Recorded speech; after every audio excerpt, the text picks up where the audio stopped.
Hello friends, എല്ലാവർക്കും good morning. അപ്പോൾ എല്ലാവർക്കും ഇന്നത്തെ തകർപ്പൻ വിശേഷത്തിലേക്ക് തന്നെ സ്വാഗതം. അങ്ങനെ നേരം വെളുക്കുകയാണ്. നേരം വെളുക്കുമ്പോൾ തന്നെ കാഞ്ചന രാധിക അന്വേഷിച്ചുകൊണ്ട് നടക്കുക. ഇത് എവിടെ പോയി? രാധിക മാമി എന്നും വിളിച്ചുകൊണ്ട് നടക്കുക.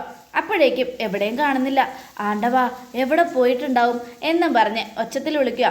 എന്നിട്ട് കാഞ്ചന അയ്യപ്പൻ നേരം വിളിക്കുന്നുണ്ട്. അയ്യപ്പണ്ണ എന്നും പറഞ്ഞ് അപ്പോഴേക്ക് രേഖയും അയ്യപ്പനും ഓടി വന്നു. എന്താ കാഞ്ചരെ, എന്തു പറ്റി? നീ എന്തിനാ കാലത്ത് തന്നെ ഇങ്ങനെ വിളിച്ചു പോകുന്നേ? അയ്യപ്പണ്ണ, രാധിക മാമിയെ കണ്ടോ? രാധിക അമ്മനെ ഞാൻ കണ്ടില്ലല്ലോ. രാധിക മാമി ഇവിടെ എങ്ങുമില്ല. ഇവിടെ എങ്ങുമില്ലാതെ രാധിക അമ്മ എവിടെ പോവാനാ എന്നും അയ്യപ്പൻ നായർ. അത് കേട്ടത് രേഖ, അതേ കാഞ്ചന, ഇവിടെ എവിടെ ഇല്ലാതെ അമ്മ എവിടെ പോവാനാ? അതുതാ എനക്കും തരിയില്ലേ. കാലയിൽ മുതൽ ഞാൻ ഇവിടെയൊക്കെ അന്വേഷിക്കുക, ഇവിടെ എങ്ങും കാണുന്നില്ല. ചേടാ എൻ്റെ മോളെ, ഞാൻ വെളുപ്പാങ്കാലത്തെ മുതൽ ഈ ഉമ്മർ തന്നെ ഉണ്ട്. രാധിക അമ്മ ഇതുവഴിയൊന്നും എവിടെയും പോയിട്ടില്ല. അപ്പം പിന്നെ വീട്ടിനകത്ത് തന്നെ ഉണ്ടാവും. വീട്ടുക്കുള്ളയും ഇല്ലേ എന്നും കാഞ്ചന.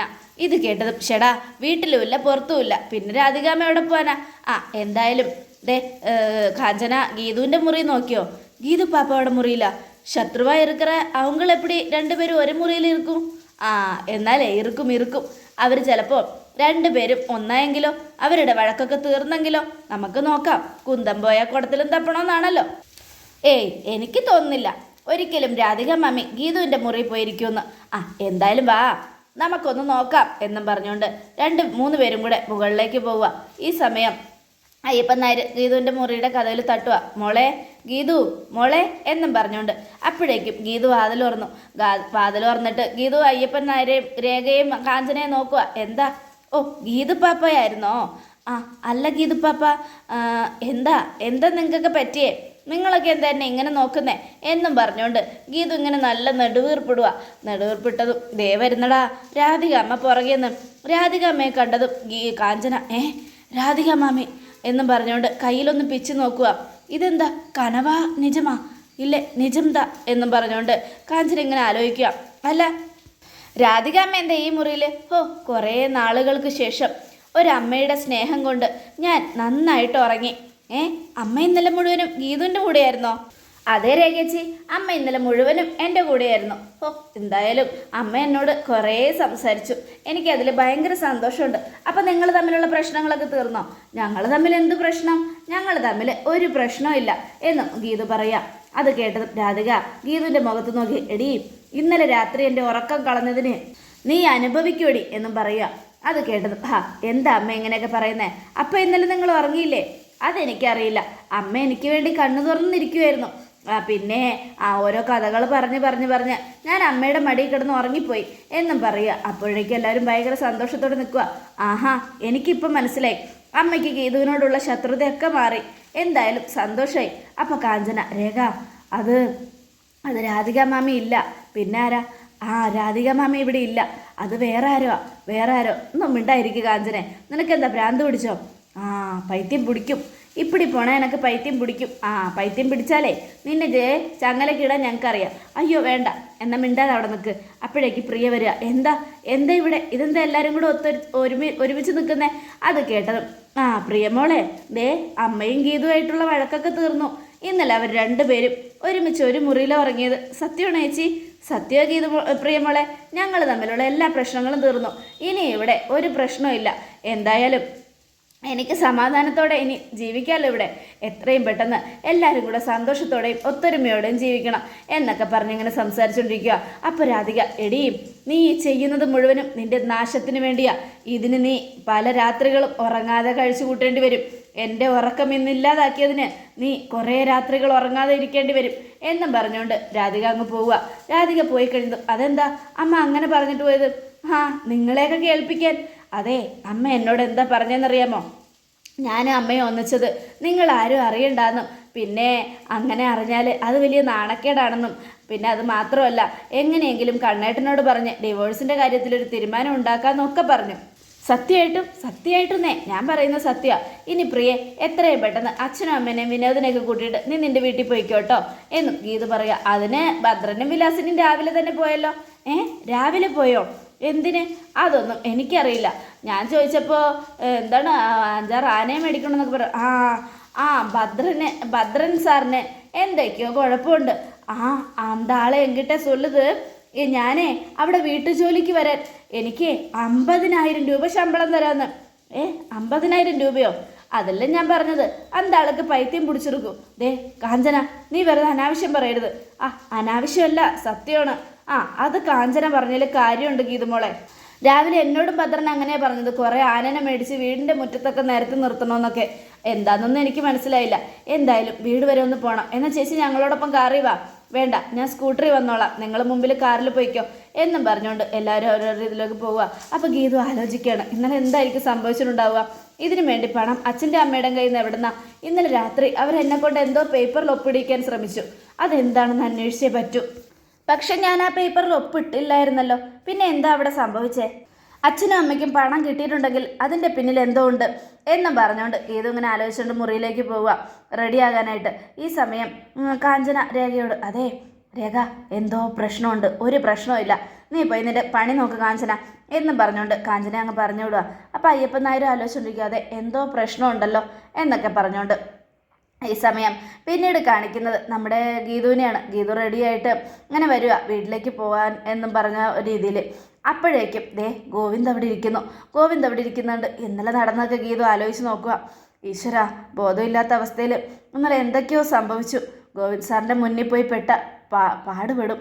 അതുകൊണ്ട് മുങ്ങുന്നതാണ് നല്ലത്.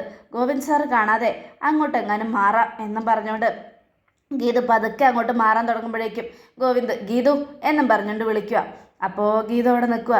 അപ്പോൾ അയ്യോ, ഗോവിന്ദ് സാർ എന്നെ വിളിച്ചു, എന്തിനാണെന്നാവോ, ഇന്നലത്തെ കാര്യങ്ങൾ ചോദിക്കാനാണോ എന്തോ എന്നൊക്കെ പറഞ്ഞുകൊണ്ട് ഗീതു ടെൻഷൻ അടിച്ചുകൊണ്ട് അങ്ങനെ അങ്ങ് നിൽക്കുക. ഞാൻ നിന്നോട് ഒരു കാര്യം പറയാൻ വേണ്ടിയാണ് കാത്തിരുന്നത്. എന്ത് പറ്റി ഗോവിന്ദേട്ടാ?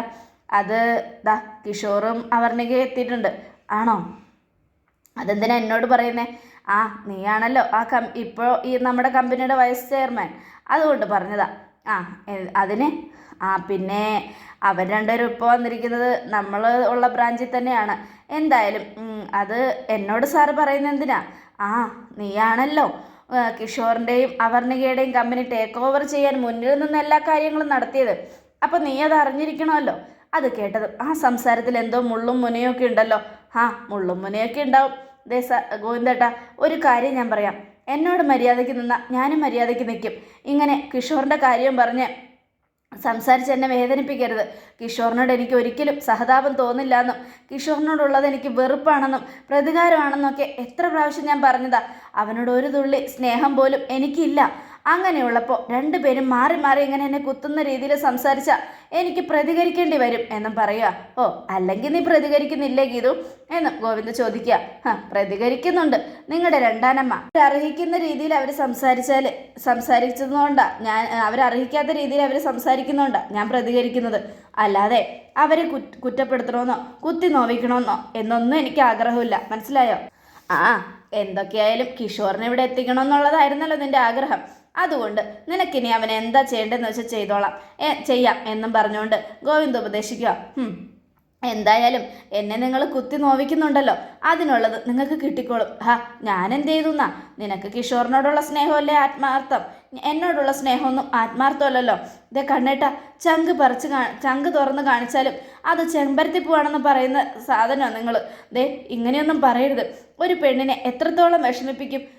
എന്തുമാത്രം ഞാൻ നിങ്ങളോട് സ്നേഹം കാണിച്ചു, അടുത്ത് വന്നു, എന്നിട്ടും നിങ്ങൾക്ക് എൻ്റെ സ്നേഹം വിശ്വാസമായില്ലെങ്കിൽ പിന്നെ ഇതിൽ കൂടുതൽ ഞാൻ എന്ത് പറയാനാ കണ്ണേട്ടാ? എനിക്കൊന്നും പറയാനില്ല എന്നും പറഞ്ഞുകൊണ്ട് ഗീതു അങ്ങ് പോവുക. ഗീതു പോയി കഴിഞ്ഞതും ഗോവിന്ദ് കിഷോറിനോട് പ്രതികാരം ചെയ്യുക എന്നുള്ളതാണ് ഗീതുവിൻ്റെ ലക്ഷ്യമെങ്കിൽ അവളുടെ ലക്ഷ്യത്തിനൊപ്പം കൂട്ടുനിന്നേ പറ്റൂ, അവളെ സഹായിച്ചേ പറ്റൂ. അതെ, കിഷോർ അവൻ ഗീതുവിനെ എൻ്റെ കയ്യിൽ ഏൽപ്പിച്ചു. അതിനുശേഷം അവളെ ചതിച്ചു. ബാംഗ്ലൂർ വെച്ച് അവളെ നശിപ്പിക്കാൻ നോക്കി. അങ്ങനെയുള്ള അവനെ വെറുതെ വിടരുത്, പ്രതികാരം ചെയ്യണം. അവനോട് പ്രതികാരം ചെയ്യാൻ ഗീതു മുന്നിൽ നിൽക്കുകയാണെങ്കിൽ അവളുടെ പിന്നിൽ തുണയായിട്ട് ഞാനും ഉണ്ടാവും എന്നും പറഞ്ഞുകൊണ്ട് ഗോവിന്ദ് ഇങ്ങനെ ആലോചിക്കുക. അതെ, അതെനിക്ക് അവളോടുള്ള ഇഷ്ടം കൊണ്ടാണോ? വേണ്ട, ആവശ്യമില്ലാത്തൊന്നും ചിന്തിച്ചു കൂട്ടണ്ട എന്നും പറഞ്ഞ് ഗോവിന്ദ് അങ്ങോട്ട് പോവുകയാണ്. ഈ സമയം ഗീതുവിനെയാണ് കാണിക്കുന്നത്. ഗീതു ഇങ്ങനെ ഓരോന്ന് ആലോചിച്ചുകൊണ്ട് ഇങ്ങനെ ഇരിക്കുക. കിഷോർ അപ്പോൾ ബാംഗ്ലൂർ വെച്ച് ഗീതുവിനെ കെട്ടിപ്പിടിക്കാൻ പോയത്, ഉമ്മ കൊടുക്കാൻ പോയതൊക്കെ ഇവിടെ നമ്മൾ മാത്രമേ ഉള്ളൂ, നമ്മുടെ സ്വപ്നങ്ങൾ മാത്രമേ ഉള്ളൂ, നമ്മുടെ ആഗ്രഹങ്ങളൊക്കെ നേടിയെടുക്കാൻ പറ്റിയ സമയം എന്നും പറഞ്ഞ് ഗീതു കിഷോർ അന്ന് കാണിച്ചു കൂട്ടിയതെല്ലാം ആലോചിച്ചിട്ട് മനസ്സിനിങ്ങനെ ആകെ ടെൻഷനോടെയും വിറവലോടെയും നിൽക്കുക. ഈശ്വര, അന്നത്തെ ആ ദിവസം അതെനിക്ക് മറക്കാൻ പറ്റില്ല. കിഷോർ ഒരു വെറി പിടിച്ച പോലത്തെ മൃഗമായിരുന്നു. ആ മൃഗത്തിന് മുൻപിൽ അകപ്പെട്ടു പോയ ഒരു ഒരു എന്താ പറയുക, ഒരു ആളായിപ്പോയി ഞാൻ. ഈശ്വര, എന്ത് ചെയ്യാനാ? പക്ഷേ അവനോടുള്ള പ്രതികാരം ഒരിക്കലും ഞാൻ ഇല്ലാതാക്കില്ല. ദൈവം അവനോട് പ്രതികാരം ചെയ്യാൻ മനഃപൂർവ്വം എൻ്റെ കാലിൻ ചോട്ടിൽ അവനെ എത്തിച്ചതാ. ഈ അവസരം ഞാൻ മുതലെടുക്കണം, പാഴാക്കാൻ പാടില്ല. അതിന് ഗോവിന്ദ് സാർ എനിക്ക് അവസരം നൽകി തരുക. കിഷോറിനെ എല്ലാ ചുമതലയോടും കൂടെ ഞാൻ ഏറ്റെടുത്ത് നോക്കണമെന്നുള്ളൊരു കാര്യമാണ് ഗോവിന്ദ് സാറാ പറഞ്ഞത്. അതിൻ്റെ അർത്ഥം അവനോട് എന്ത് വേണമെങ്കിലും നിനക്ക് ചെയ്യാം, എങ്ങനെ വേണമെങ്കിലും അവനോട് പ്രതികരിക്കാം. അതിനുള്ള അർത്ഥമാണ് ഗോവിന്ദ് സാർ ഇപ്പം എന്നോട് പറഞ്ഞത്. അതെനിക്ക് മനസ്സിലാവും. പക്ഷേ ഗോവിന്ദ് സാർ അങ്ങനെ പറയുമ്പോഴും ഞാൻ ആ പ്രതികാരം ചെയ്യണ്ടേ? പക്ഷെ ഞാൻ ഒറ്റയ്ക്ക് എനിക്കത് ചെയ്യാൻ പറ്റുമോ? പറ്റണം. എങ്ങനെയെങ്കിലും അവനെ എൻ്റെ കാലിൻ ചോട്ടിലെത്തിക്കണം. ഇനി ഞാൻ അവനെ കാണാനെങ്കിലും ആ കമ്പനിയിലേക്ക് പോകും. അവനോട് സംസാരിക്കാനെങ്കിലും ആ കമ്പനിയിൽ പോയേ പറ്റൂ. ഓരോ കാര്യങ്ങൾ അവൻ ചെയ്തുകൊണ്ട് വരുമ്പോഴും ഓരോ തെറ്റുകുറ്റങ്ങൾ പറഞ്ഞ് അവൻ്റെ കരണത്തടിക്കാൻ കിട്ടുന്ന ഒരവസരവും ഞാൻ പാഴാക്കില്ല എന്നും പറഞ്ഞ് ഗീതു കടുത്ത തീരുമാനമെടുത്ത് അങ്ങനെ ആലോചിച്ചുകൊണ്ടിരിക്കുക. ഈ സമയം പിന്നീട് കാണിക്കുന്നത് ഭദ്രനെയും വിലാസിനെയാണ്. ഭദ്രൻ വലിയ കോട്ടൊക്കെ ഇട്ട് ഇങ്ങനെ നിൽക്കുക. എന്താ പറയുക, ഭയങ്കര വലിയ പണക്കാരനായ മട്ടിൽ. അപ്പോഴേക്കും 2 ബോഡി ഗാർഡ് മുമ്പിലുണ്ട്. അവർ രണ്ടുപേരും വന്നിട്ട്, അതെ 5 ലക്ഷം രൂപ അഡ്വാൻസ്, ബാക്കി 6 മാസം കഴിഞ്ഞിട്ട് തരും എന്നും പറയുകയാണ്. അത് കേട്ടതും മുമ്പിൽ വന്ന ബോഡി ഗാർഡ്, സാറിൻ്റെ കയ്യിൽ എന്തോരം പൈസയാ എന്നൊക്കെ ഇങ്ങനെ ആലോചിച്ചുകൊണ്ട് നിൽക്കുകയാണ്. ബോഡി ഗാർഡ്സ് എന്ന് പറഞ്ഞ് വിളിക്കുക. അപ്പോഴേക്ക് രണ്ടുപേരും യെസ് സാർ. മിടുക്കന്മാർ, ഇങ്ങനെയുള്ള ബോഡി ഗാർഡിനെ തന്നെ എനിക്ക് വേണ്ടത്. എന്തായാലും സന്തോഷമായി. പിന്നെ ദേ, എനിക്ക് ശത്രുക്കളുണ്ട്. പ്രബലയാണ് ആ ശത്രു. ശത്രുവിൻ്റെ പേര് പ്രബല എന്നാണോ? വിലാസിനി, ഇവനെയൊക്കെ ബോഡി ഗാർഡായിട്ട് കൊണ്ടുവന്ന് നിർത്തി എന്നെ പറഞ്ഞാൽ മതിയല്ലോ. എടാ, പ്രബല എന്ന് പറയുന്നത് എൻ്റെ ഒരു ഉദ്ദേശം പറഞ്ഞതാ. അപ്പോൾ ശരിക്കുള്ള കൊലയാളിയുടെ പേരെന്താ? ദേ, ഒരൊറ്റ ഇടി വെച്ച് തന്നാലുണ്ടല്ലോ, നീയൊക്കെ എൻ്റെ ബോഡി ഗാർഡായിട്ട് നിൽക്ക്. ദേ, പിന്നെ എന്നെ കാണാൻ ഒരാൾ വരും. അയാൾ വരുമ്പോൾ ഐഡൻറ്റി കാർഡ് കാണിക്കുവാണെങ്കിൽ അയാൾ അകത്തേക്ക് കയറ്റി വിട്ടേക്ക്. ശരി സാർ, ആയിക്കോട്ടെ എന്നൊക്കെ പറഞ്ഞുകൊണ്ട് അവരിങ്ങനെ സംസാരിച്ചുകൊണ്ടൊക്കെ നിൽക്കുക. അപ്പോഴേക്കും ഗീതുവും വിനോദും പ്രിയൊക്കെ എത്തുകയാണ്. അവരെത്തിയതും മുമ്പിൽ ഗീതുവിനെ കണ്ടതും, ഇതാണോ സാർ ആ പ്രബല? അയ്യോ, ഇത് പ്രബലയല്ല എന്നും പറഞ്ഞുകൊണ്ട് ഭദ്രനെയും വിലാസിനെയും പേടിച്ച് നിൽക്കുക. അപ്പോഴേക്കും അവരെ മൂന്ന് പേരും വിലാസിനെയും ഭദ്രനെയും കണ്ടതും, ഇതെന്താ ഈ ഒരു കോലത്തിൽ ഈ 2 പേരും? അമ്മേ, ഇവരൊക്കെ ആരാ എന്ന് ചോദിക്കണം. ദേ, മാറി നിൽക്ക്, ഐഡൻറ്റി കാർഡ് കാണിച്ചിട്ട് പോയാൽ മതി അകത്തേക്ക്. ഒന്ന് മാറടോ, എൻ്റെ വീട്ടിലേക്ക് കയറാൻ എനിക്കെന്തിനാ ഐഡൻറ്റി കാർഡ്? മര്യാദയ്ക്ക് മാറാനാ പറഞ്ഞത് എന്നും പറയാം. അച്ഛാ, എന്തൊക്കെയത്? എടാ മക്കളെ, അച്ഛൻ്റെ ജീവന് ഭീഷണി ഉണ്ടറാ, വധഭീഷണി. അതുകൊണ്ടാ അച്ഛൻ ഇങ്ങനെ ഒരു സെക്യൂരിറ്റിയെ നിർത്തിയിരിക്കുന്നത്. ഇതിന് മാത്രം കാശ് അച്ഛൻ എവിടെ നിന്നാണ് കിട്ടിയത് എന്ന് വിനോദ് ചോദിക്കുക. അതൊക്കെ ഉണ്ടറാ മക്കളെ, കാശല്ലല്ലോ നമുക്ക് വലുത്, അച്ഛൻ്റെ ജീവനല്ലേ. അച്ഛൻ്റെ ജീവൻ അപകടത്തിൽപ്പെട്ടാലും നിങ്ങൾക്കതൊന്നും ഒരു പ്രശ്നമല്ലെന്ന് എനിക്ക് നന്നായിട്ട് അറിയാം. അതുകൊണ്ട് അച്ഛൻ്റെ ജീവന് അച്ഛൻ തന്നെ സംരക്ഷണം നൽകിയിരിക്കുക എന്നും പറഞ്ഞുകൊണ്ട് ഭദ്രൻ ഇത് കേട്ടതും ഗീതു ചോദിക്കുകയാണ്, ഇതൊന്നും എനിക്കറിയില്ല, എന്താ ഇവിടെ സംഭവിച്ചതെന്ന് പറയാനാ പറഞ്ഞത്. എന്ത് സംഭവിക്കാൻ? അപ്പോഴേക്കും ജ്യൂസും കൊണ്ട് വേലക്കാരി വരിക. ഇന്നാ ജ്യൂസോ? മോളെ, ഞാൻ പറയാൻ മറന്നുപോയി പ്രിയേ. ദേ, ഞാനേ അമ്മ അടുക്കളയിൽ 2 വേലക്കാരിയെ വെച്ചിട്ടുണ്ട്. ഒരു വേലക്കാരി നിനക്ക് വേണ്ടിയാ, അരി അരയ്ക്കാനും ആട്ടാനും ഇഡ്ഡലി ഉണ്ടാക്കാനും ഒക്കെ ഒരാൾ. പിന്നെ ഒരു വേലക്കാരി ഞങ്ങളുടെ കാര്യങ്ങൾ നോക്കാൻ. എന്താ, നിനക്ക് രാമശ്ശേരി ഇഡ്ഡലിയും ചട്നിയൊക്കെ കഴിക്കണ്ടേ? അതിനു വേണ്ടി ഒരാൾ സ്പെഷ്യലായിട്ട് വെച്ചിട്ടുണ്ട് എന്നൊക്കെ പറയാണ്. എന്താ ഇവർ കാണിച്ചു കൂട്ടുന്നേ? ഇത്രയും പണം ഇവർക്ക് എവിടെ നിന്നാന്ന് അറിയണം ഗീതു ചേച്ചി എന്നും പറയണം. അതെ, അത് ഞാൻ അറിയിച്ചോളാം. അപ്പോഴേക്കും ഗീതു അകത്തേക്ക് കയറുമ്പോൾ, നിൽക്കവിടെ, ഒന്ന് മാറി നിൽക്കടോ എന്നും പറഞ്ഞുകൊണ്ട് വിലാസിനെയും വലിച്ചുകൊണ്ട് ഗീതു അകത്തേക്ക് പോവുക. അപ്പോൾ വിനോദ്, അച്ഛാ, എത്രയും പെട്ടെന്ന് ഇവരിവിടുന്ന് പറഞ്ഞു വിടണം. അത് പറ്റില്ലടാ മോനെ. അതെന്താ? ഇവർക്ക് ഒരാഴ്ചത്തേക്കുള്ള ശമ്പളം കൊടുത്തുപോയി. നിങ്ങളെ കൊണ്ട് തോറ്റു എന്നും പറഞ്ഞ് വിനോദ് അങ്ങ് പോവുക. അതെ, ബോഡി ഗാർഡ്സ് ഇവിടെ തന്നെ നിന്നോളണം. Yes sir. ദേ, ഈ ജ്യൂസ് നീ തന്നെ കുടിച്ചോ, ശരീരം വെളുക്കട്ടെ എന്നും ഭദ്രൻ. അത് കേട്ടത്, അപ്പം ഞങ്ങളോ സാർ? നിങ്ങളെ ചൂടുവെള്ളം കുടിച്ചാൽ മതി, ആരെങ്കിലും വരുമ്പോൾ തിളച്ച് നിൽക്കാനുള്ളതല്ലേ എന്നും പറഞ്ഞുകൊണ്ട് ഭദ്രനകത്തേക്ക് പോവുക. അപ്പോൾ വിലാസിനിയോട് ഗീതു ചോദിക്കുക, പറ, ഇത്രയും പണം നിങ്ങൾക്ക് എവിടെ നിന്നാണ് കിട്ടിയേ? അത് മോളെ, ഞങ്ങൾക്ക് പണമൊന്നും കിട്ടിയില്ല. പിന്നെ എവിടെ നിന്നാ? അത് അച്ഛനൊരു ലോട്ടറി അടിച്ചതാ. ലോട്ടറിയോ? എങ്ങനെ ലോട്ടറി അടിച്ചു? ഇന്നലെ രാത്രി വരെ അടിക്കാത്ത ലോട്ടറി ഇന്ന് വെളുപ്പാങ്കാലത്തെ അടിച്ചോ എന്നും ഗീതു ചോദിക്കുകയാണ്. അതെ, വെളുപ്പാങ്കാലത്തെ ലോട്ടറി അടിച്ചു എന്ന് ഫോൺ വിളിച്ച് പറഞ്ഞതുകൊണ്ട് ഞങ്ങൾ ഓടിപ്പോന്നതാ. ഫോൺ വിളിച്ച് ലോട്ടറി അടിച്ചു എന്ന് പറഞ്ഞു. ആര്?